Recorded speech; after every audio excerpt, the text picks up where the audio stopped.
في جودة الصورة. في لايف شغال خلاص. ايوه شغال. اوكي. طيب بسم الله الرحمن الرحيم. السلام عليكم ورحمة الله وبركاته. السلام ورحمة الله طبعا التصوير على الشاشة مركز حيكون في الجزء الأول. في الأخير بإذن الله إذا انتهينا من فرصة العمل ممكن إنه كان عندنا شرح على السبورة حيكون على التصوير على السبورة. إن شاء الله كمان الصوت يكون واضح. طيب ورحب بكم جميعا معنا اليوم. أنا سعيد جدا بحضوركم. حياكم الله. أهني وأبارك لكم هذه الخطوة باتخاذكم قرار الحضور لتطوير عمل حر مع شركة فوريفر، وأرجو أن تكون هذه الخطوة بداية تغيير لحياتك وحياة عائلتك للأفضل. بالتأكيد راح تطور شخصياتنا وخبراتنا للأفضل. بالتأكيد حنمر بتجارب وصعوبات في البدايات، وبإذن الله حنتعاون لإيجاد الحلول ونتعاون لتحقيق النجاح. أغلب الصعوبات والتحديات تكون في البدايات، إذا تجاوزناها بصمود يعني أننا اجتزنا أصعب مرحلة بنجاح. تعامل مع هذه التحديات كفرصة، كتجربة جديدة، تعلم منها، لا تقارن نفسك بغيرك، وتعلم من كل شخص حولك. راح نساعدكم لبدء الخطوات الأولى وزيادة الثقة، وراح أعمل معكم يد بيد بكل جهد لتحقيق أهدافكم. هذا البزنس ما فيه شيء مستحيل، ما فيه فشل. الفشل الوحيد هو بالتوقف، هو بالانسحاب. طالما أنت مستمر حتى لو برتم بطيء بإذن الله في الأخير راح تحقق معك نجاح. في فيديو بسيط بحب اشغله دائما في البدايه، ما اعرف يمكن شفتوه كلكم. اشغله ولا طيب نشغل الفيديو.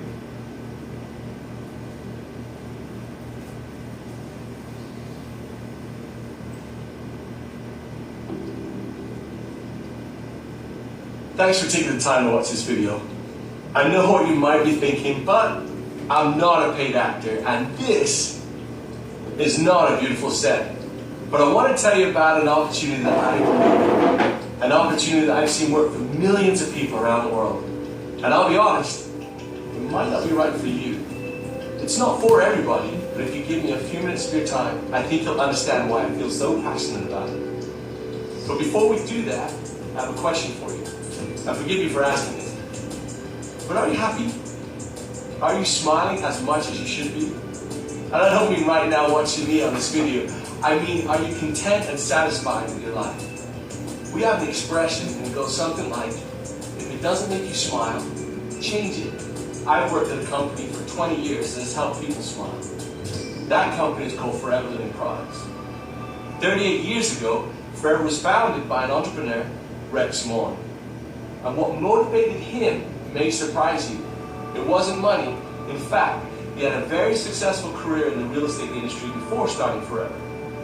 Rex realized that he wanted to make a change and decided to do something about it and help others like you and me to do the same.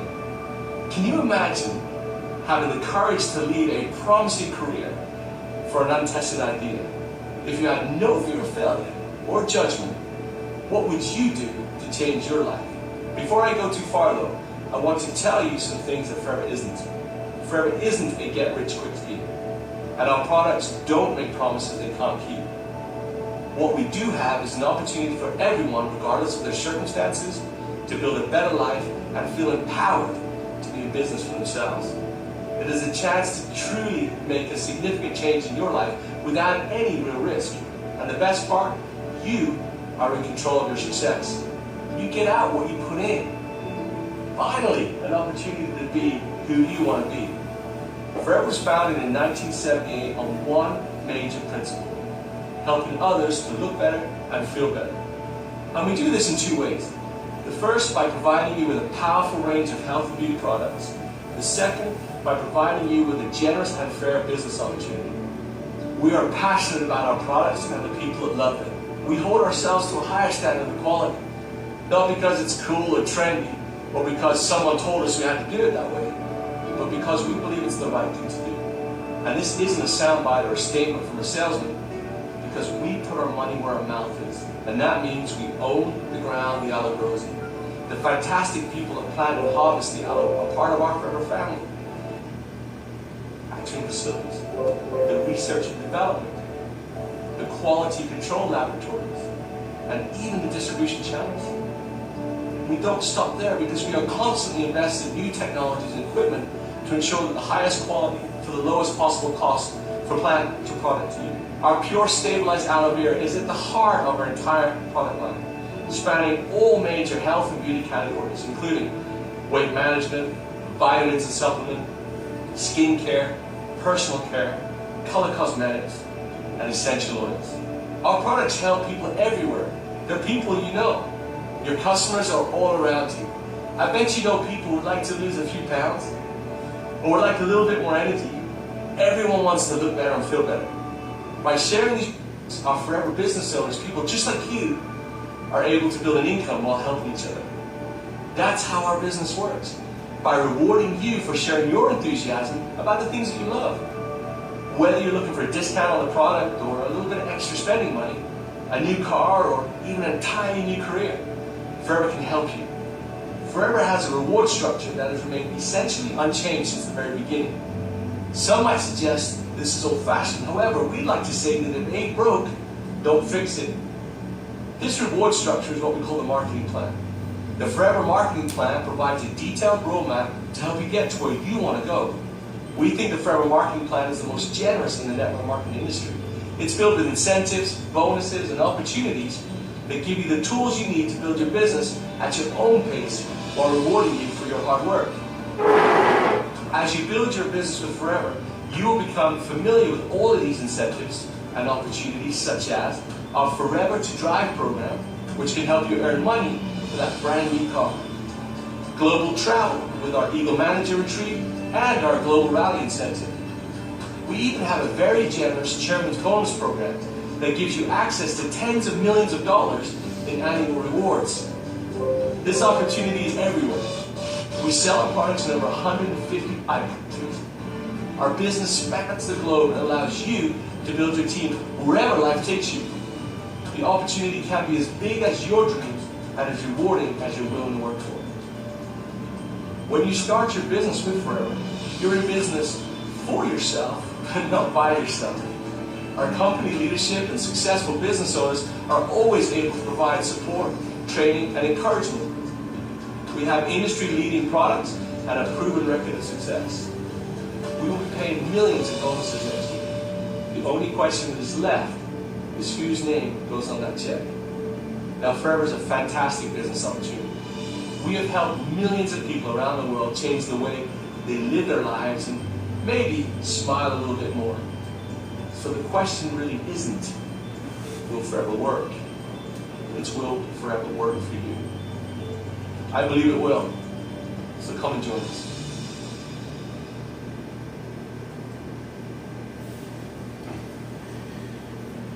في البداية راح نعرفكم على شركة فوريفر، من هي شركة فوريفر وإيش بتسوي وكيف بنسوي هذا الشيء. أول حاجة شركة فوريفر عبارة عن شركة تسويق شبكي. إيش الفرص اللي بنقدمها الشركة حنعرفكم عليها اليوم، وكيف بنقدر نساعدكم في تطوير أعمالكم الحرة مع الشركة. شركة فوريفر زي ما قلت لكم شركة تسويق شبكي. التسويق الشبكي هو أسلوب عمل ناجح يعتمد على التوصية الشخصية لبيع المنتجات. الشركات اللي بتعتمد هذا الأسلوب من أنواع التسويق بتبيع ملايين منتجاتها حول العالم سنويا. المرة القادمة راح نتعرف على الأسباب اللي تخلينا نختار ليش نطور أعمالنا الحرة مع فوريفر. في البداية الشركة تأسست تقريبا من 40 سنة على يد ريكسمون، رجل الأعمال الناجح. من قبل تأسيسه لهذه الشركة كانت أعماله في العقارات. أسس هذه الشركة لرغبته في التغيير ومساعدة الناس على التغيير وجعل الناس جزء من هذا التغيير. هذه صورة لفريق الإدارة العالمي. هذه السكرتيرة للشرق الأوسط اسمها نفاذ بالنسبة للشرق الأوسط عندنا الأستاذ خالد خياط مدير العمليات. بدأ مع الشركة موجودة على فكرة في الشرق الأوسط في السعودية يمكن لها 15 سنة تقريبا. بدأ الأستاذ خالد من سنتين وطورت الشركة معه بشكل كبير. كانت للأسف في المنطقة دائما في نزول. من يوم ما بدأ الأستاذ خالد معنا والشركة ما شاء الله تبارك الله في صعود. الشركة تعتبر شركة رقم واحد في إنتاج الصبار، وفي غيرنا من الشركات اللي بتصنع الصبار، لكن ما في شركة بتعمل الألوفيرا جيل بالجودة اللي بتعملها شركة فوريفر. بالإضافة لهذا الشيء الشركة محتلة يمكن أكثر من 95% منه. 97 خلينا 97 97% من سوق بسنتين اكثر من 75 كنا نقول زي كذا، لكن تعدلت الحين صار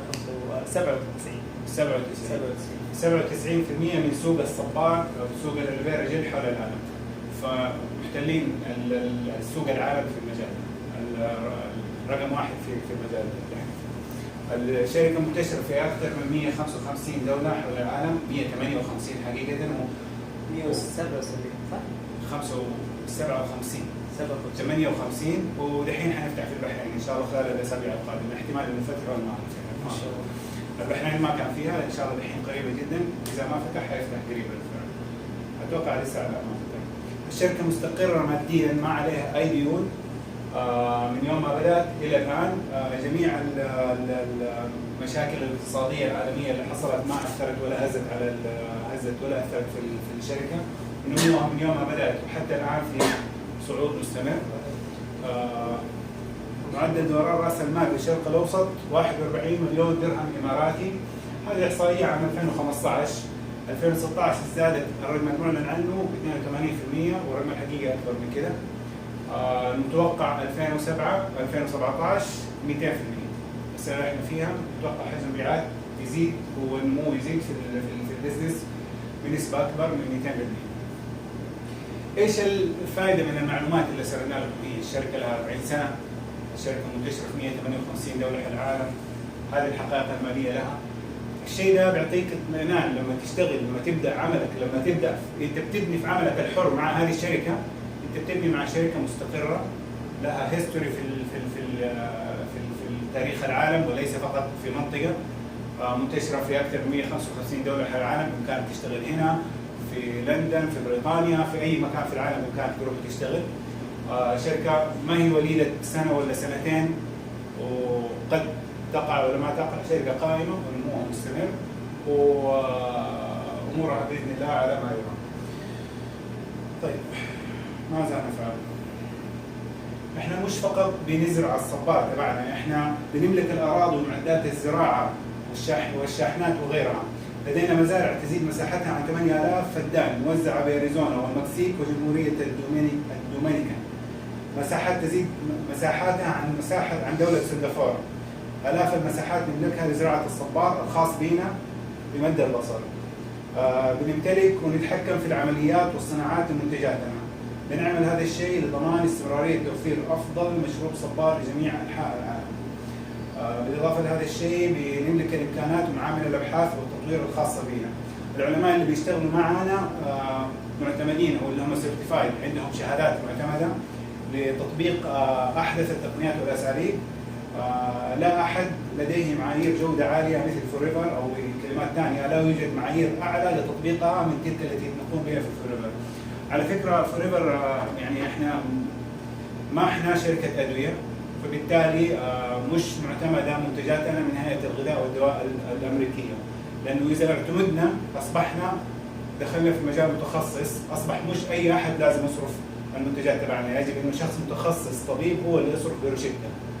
مش هدفنا ومش رغبتنا ان نعتمد، لو رغبتنا ان نعتمد المنتجات بالذات المنتجات الغذائيه بامكاننا، بس مش هدفنا ان نعتمدها. لو اعتمدناها ما عاد اصبح في مجال لتسويقها بالاسلوب اللي احنا بنسويها. تمام؟ لكن مع هذا الشيء الاساليب في التصنيع هي نفسها المعتمده من هيئه الغذاء والدواء الامريكيه باحدث الممارسات المعتمده من هيئه الغذاء والدواء الامريكيه. تصنيع واضحه النقطه دي؟ طيب منتجاتنا الافضل وفي حاجات مميزه جدا فيها. اول حاجه تركيز الصبار في مكوناتها الطبيعيه.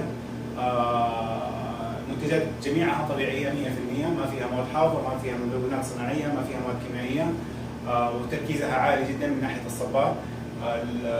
الالوفيرا جيل عصير الصبار نفسه زي ما قلت لكم في شركات ثانيه بس تجد انه نسبه الصبار في الالوفيرا جيل اللي بيبيعوا غيرنا 6% 15%، اما احنا الجالون تبعنا 100% او 99% صبار. كيف هو بإخراج؟ الشركه حاصله على براءه اختراع في طريقه الحفظ. بعد الفتح بيكون معك صلاحيه لمده 3 أشهر بالحفظ في الثلاجه. اعتقد انهم حافظين بطريقه عزل الهواء، يسحبوا الاكسجين يقفلوا علبه حتى انه ما تتاكسد. شفت الهواء هي بيسحبوا الاكسجين بيسحبوا الهواء وبيقفلوا العلبه زي ما تفضل، وبعد كده خلاص ما فيش مجال للاكسده في اوكي. عندنا فقط العطور هو المنتج الوحيد الغير طبيعي، غير طبيعي، وجميع منتجاتنا فيها يدخل فيها الصبار ما عدا طبعا العطور وما عدا صابون الافوكادو ما فيه صبار، باقي المنتجات كلها بيدخل فيها الصبار. المنتجات تعتبر موفره بسبب تركيزها العالي. باستخدام شخصي دائما احب اضرب مثال الصابونه، انا صابونه الافوكادو بتقعد عندي شهر، اشتري ربطه الديتول تقعد عندي شهر نفس المده، فتعتبر هذا الشيء مركزه، عفوا موفره لانها مركزه. اوكي. بالاضافه لهذا الشيء وجود ماده الليجنين، ماده الليجنين من مكونات الصبار تساعد المنتجات على التخلل. خلينا نتكلم على سبيل المثال على المنتجات اللي هي الكريمات والمراهم والشغلات دي. لما تتحط على البشره ماده الليجنين بتساعد الماده على التخلل في البشره، بالتالي تفضل الماده هذه او تفضل الكريم اللي بنحطه في البشره ما أدنى. على سبيل المثال عندنا كريم الشمس السان سكرين الاس بي اف تبعه 30 بس يعادل 60 من المنتجات الثانيه. ليش؟ لانه البشره بتمتص وما بيروح. اللي بيعانوا من هذه الاشياء الاطفال في المسابح وفي البحر وزي كذا لما بياخذوهم الاهالي بعد كل شويه يرجعوا يذهبوا لهم السان سكرين ده. اما بالنسبه لمنتج شركه فوريفر بيفضل ما بيحتاج انه ندهن كل شويه، بيفضل فتره اطول لان البشره بتمتصه.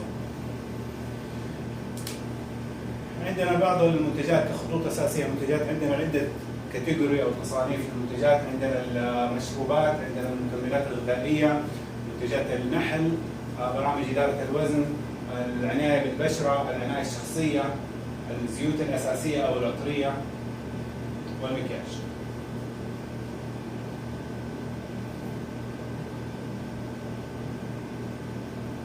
كيف فترة المكياج؟ المكياج عليه كان طلب عالي وسحب، ولسه بيغطوا ظاهر المناطق الثانيه في العالم، وبعد كده يتجهوا شبكه ما في. طيب لا ما فيش. وفهمته الامر انه في مصطلح ينفتح هنا في مكه بشكل انه واحد مجنون جديد لو باع قطعه مباشر بروح بياخذ من المستودع ويوديها مصلحه. صار هذا الشيء ولا لا؟ ما فهمت. زي مستودع حيفتح هنا في مكه بشكل اذا واحد باع منتج الكوز مباشر بروح بياخذها ما بيطلبها منه بقى بيستنى للتاريخ حتى ترجع. المنتجات متوفره عندي في مكه، انا شخصيا متوفره عندي في مكه، المستودع اللي بقول لك علي عمر موجود عندي. حنوصل لهذه النقطه ان شاء الله ونتكلم فيها. طيب الان بنتكلم كيف نتكلم على طريقه التجاره. احنا سبق قلنا لكم انه شركه فوريفر شركه تسويق شبكي او مباشر. مقارنه بينها بين التسويق المباشر والتجاره التقليديه بشكل بسيط وسريع.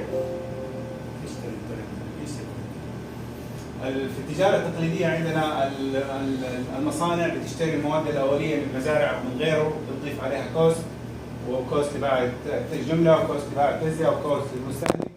ومع هذا الكوست كله في كوست الاكبر للدعايه والاعلان.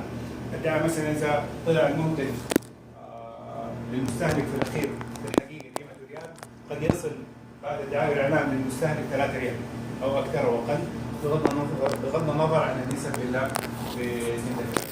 بينما اسلوب الدعايه الاقوى مش الدعايات اللي احنا بندفع فيها الفلوس دي، الجرايد والانترنت ولا غيره ولا التلفزيون. الدعايه الاقوى اللي بتصير هي الدعايه المباشره، اللي هو احنا جالسين اهو في المجلس، انا استخدمت منتج جيت والله تكلمت عنه بشكل ايجابي ونصحت فيه الناس، فجاء شخص مثلا سمع قال انا ابغى منه، فهذا اللي راح اشترى المنتج ده من المكان وطلعت انا من مولد بلا حمص، ما شاركت ربح وما شاركت ايش؟ اي نجاح. بينما في التسويق الشبكي او المباشر راح اشارك الارباح، لانه بيتم العمليه عن طريق البيع المباشر، عن طريقي. اصبحت الشركه اول حاجه هي بتمتلك جميع الاعمال من مزارع شركه فوريفر تحديدا زي ما شرحنا لكم، تمتلك مزارعها واراضيها، مصانعها، مراكز ابحاثها، خطوط النقل، حتى المحلات اللي هي التوزيع، نقاط التوزيع تبع الشركه اللي في جده ملك للشركه. كل ما يخص الاعمال بالنسبه للشركه ياخذ ملك للشركه. بعد كده يجي التوزيع عن طريق الموزعين اللي هم احنا في البيع المباشر للزبون دايركت او في بناء فرق العمل. فاصبح عندنا مصدر للدخل مصدرين، بالبيع المباشر وبتكوين فرق التسويق. انت بتتعامل مع الشركه مباشره بعد تسجيلك في الشركه، بتتعامل مع الشركه مباشره، بتبيع عملائك او بتكون فريق عمل او عضو في فريق العمل. بنفس الطريقه هو ممكن يكون عضو فريق العمل او بيبيع للناس بشكل مباشر. العمل مع فوريفر ومع في التسويق الشبكي بصفه عامه ومع فوريفر بشكل خاص يحتاج تعاون كبير للنجاح. لا يمكن انك تنجح لوحدك، قد تصل لدرجه معينه من النجاح لكن ما حتقدر تستمر وما حتقدر تحقق نقدر نقول الحوافز والمصادر الدخل الكبيره. تصل لحد معين وخلاص ما حتقدر تتقدم بدون تعاون. وهذا يقودني الى الحديث عن فلسفه خطه التسويق او الماركتنج بلان تبع شركه فوريفر. يقول لك بمساعدتك الناس لتحقيق ما يريدون ستحقق انت ما تريد. انت لا تفكر في ربحك انت لوحدك، انت كل ما فكرت في ربح الناس اللي معاك حتلاقي نفسك اوتوماتيك انت بتربح. اذا كنت اناني في التفكير وفكرت انا ايش ليا ما حتربح، حتصل لحد معين وحيوقف معاك الدخل. اما كل ما فكرت في الناس اللي معاك كيف اساعدهم يربحوا حتلاقي الدخل معاك بيزيد وينمو اكثر واكثر. فالتعاون بشكل كبير نحتاجه في البزنس هذا. بعض الاقوال في التسويق الشبكي، روبرت كيزاكي الكاتب الكتاب المعروف بور داد ريتش داد، تعرفون ابو الغني وابو الفقير، معروف جدا الكتاب في عالم البزنس. بيقول اغنى الناس في العالم يبحثون بدون الشبكات، الاخرين يبحثون عن عمل. بيل جيتس بيقول اذا اعطيت الفرصه لابدا من جديد فسوف اختار التسويق الشبكي. هذا برضه واحد المطورين بيقول في تاريخ العالم التسويق الشبكي انتج مليونيريه اكثر من اي صناعه او عمل اخر. الفرصه تبع شركه فوريفر او الشبكه اللي بنبنيها في شركه فوريفر متعدده المستويات، ما عندنا حد سواء بالتوسع الافقي او العمودي. ايش يعني التوسع الافقي والعمودي؟ التوسع الافقي اللي هو انت بامكانك تبني فريق عمل مباشر معك بغض النظر عن العدد، مش محدود، مش فقط اثنين مباشره معك، بامكانك واحد، بامكانك اثنين، بامكانك 10، بامكانك قد ما يكون، العدد غير محدود. تتوسع قد ما تبغى كجيل اول معك. هذول الجيل الاول اللي معك، هذا انت واضحه الشاشه ولا؟ هذا انت بامكانك تبني معك بشكل مباشر العدد الغير محدود. وكذلك بامكانك تتمدد بشكل عمودي، يعني انت وبعد واحد وبعد واحد وبعد واحد لحد غير محدود. قيل انه التوسع الافقي بيعطيك دخل اعلى اكبر، والتوسع العمودي بيعطيك ثبات اقوى. في قاعده كويسه الجي ال تي في الشركه اللي هم قاده العالم يعتمدوا عليها في البيزنس ده بشكل كبير. يقول لك ابني 5 في 3، 5 افقي في 3 عمودي، 5 مدراء دايركت اقوى وسيله للنجاح في البيزنس. ركز في البدايات انك يكون معك 5 وكل واحد من ال5 المدراء دول معك مع مدير مع مدير، بكده انت اخذت ثبات ودخل. بعد كده توسع ده. اوكي؟ بعض المصطلحات من الكلام ده. تمام. بعض المصطلحات، هذا الجيل الاول لك، داون لاين من الجيل الاول لك، انت السبونسر او الراعي، هذا معك من الجيل الاول داون لاين لك. هذا الجيل الثاني لك، داون لاين لك من الجيل الثاني. هذا الاب لاين تبع البرتقالي، انت الاب لاين تبع البنفسجي. البنفسجي والبنفسجي كروس لاين لبعض. وخلاص واضحه؟ ايش معنى ايش يعني كروس لاين؟ يعني اثنين على نفس المستوى. جيل واحد. ها؟ جيل واحد. الليدر حقهم واحد. الليدر حقهم واحد. الليدر حقهم واحد بالضبط. الليدر تبعهم واحد. انت الليدر تبع البنفسجي والبنفسجي هما الاثنين كروس لاين لبعض. اوكي. طيب والله ماني عارف هذا ليش يقول ترن ما اعرف. في مقوله لرجل اعمال امريكي توفى عام 76، كانت ثورته بالمليارات، 76 توفى وثروته بالمليارات، اسمه جاي باول جي تي. بيقول افضل ان يدفع لي 1% على مجهود 100 شخص، 1% على مجهود 100 شخص بدل 100% على مجهود المنفرد. ليش؟ مجهود المنفرد اذا جيت يوم انا وقفت 100% اوقف، لكن مجهود 100 شخص دفع منه 1% لي، لو قلنا 50% توقفوا لسه 50% جيد. وفي حال انا وقفت، لو في حال انا وقفت انت وقفت ومين الشخص اللي معي عم يشتغل؟ اي احنا الحين سؤالك هذا يدخلنا في الماركتينج بلان تبع شركه فوريفر. في متطلبات محدده. الخطه تبع شركه فوريفر عادله، ما فيها شيء انه انت وصلت لليفل وخلاص حتقعد تميل الطربوش وحيجي يجيك دخل. لابد انك تستمر في العمل. حتى لو بيع واحد؟ كيف؟ حتى لو بيع واحد مثلا؟ حتى لو بعت كورس واحد في الشهر مثلا؟ في ليميت معين بالنقاط حنشرحها قدام شويه. في الماركتنج بلان ايش المتطلبات للحصول على البونس، ايش انواع الدخل، هذه الامور كلها قدام شويه. الان انا بعرض فرصه العمل. قاعد تقول الصوت ليش؟ معلش هذا انت؟ ايه هاكينج تعال هذا اللي قاعد يصير بعد شويه. ما كان عندنا هنا صوت واحد بيهكر هنا. ماشي. طيب هذه بعض النماذج عشان تاخذوا فكره عن التضاعف اللي بيصير في التسويق الشبكي. هذا نموذج وهذا نموذج ثاني. لو بدات انت في الشهر الاول لحالك شخص واحد، في الشهر الثاني خلينا نقول معك 4 صرتوا 5 اشخاص، في الشهر الثالث زاد العدد صرتوا 25 شخص، اللي بعده 125 شخص، وهكذا حتلاقي العدد زاد معك. لو العدد هذا كل واحد جاك بونس على العمل اللي بيصير، او خلينا نقول عموله على العمل اللي بيصير معاهم، لو من كل شخص جاك ريال، في الشهر الخامس انت بيجيك 3125 ريال. هذا كنموذج. نموذج ثاني اللي هو ده، انت في الشهر الاول، الشهر الثاني معك 2 صرتوا 3، بعدها كل واحد جاب 2 صرتوا كم صارت 7، وهكذا. هذا يشرح تقريبا الشكل ده. لو قلنا الشهر الواحد انت لوحدك النقاط او الدخل اللي بيجيك ريالين. الشهر الثالث حتصيروا 9 اشخاص، من كل شخص من ال9 اشخاص بيجيك ريالين، حتصير 18. الشهر السادس حيصير العدد 240، حيصير دخلك في الشهر الرابع السادس 480 عفوا. نلاحظ في البدايات الارقام بالساعه بسيطه، بس خلينا مثلا جينا الشهر العاشر حيصير العدد 19500، الدخل اللي بيجيك 39000 وعليها. الشهر ال 12 صار العدد 170000 وعليها، الدخل 350000 وعليها. الشهر اللي بعده دخلنا في النص مليون برتم بسيط. كل شهر كل واحد مع اثنين، كل شهر كل واحد مع اثنين، مو اكثر من كده. طيب ميزات التسويق الشبكي. بعض الميزات انه المكان ما يحتاج مكان عشان تمارسه في اي مكان. انت جالس في جامعه شباب، في جامعه اصحاب، في جامعه عائله، بامكانك مباشره تسوق المنتج انت استخدمته بعد تجربتك له، بعد ما جربت قوه المنتج ده. الكلمه ما يحتاج اكثر من كلمه. زي ما قلنا في البدايه، التسويق الشبكي يعتمد على التوصيه باستخدام منتج معين. بهذه الطريقه انت سوقت للمنتج بكل بساطه ومن غير ما يكون عندك اي خلفيه سابقه في التسويق او في المبيعات.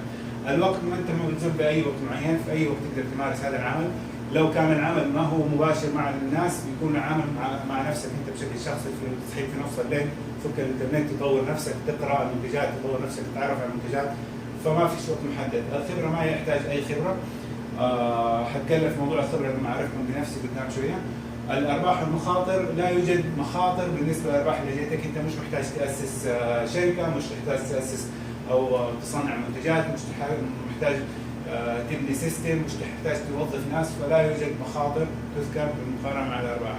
جاك زبون، او حتى لو انت حطيت مبلغ بسيط في البدايه 2000 ولا 3000 في البيزنس على اساس يكون عندك ستوك تحت يدك، ما هو المبلغ الكبير اللي انك انت ايش نقول انت خاطرت بالمبلغ. او اذا حبيت لا تشتري على التصريف برضه جاهز. التعاون زي ما تكلمنا سابقا يحتاج الى تعاون بشكل كبير، وهذه كميزه حلوه انك بتتعامل مع الناس، بتتعرف على الناس، وهذه ميزه حلوه جدا. يعني الاشياء الحلوه اللي استفدتها، صرت تتعرف على الناس وصارت العلاقات اكبر وفتح لك ابواب سبحان الله. ما هو العائد؟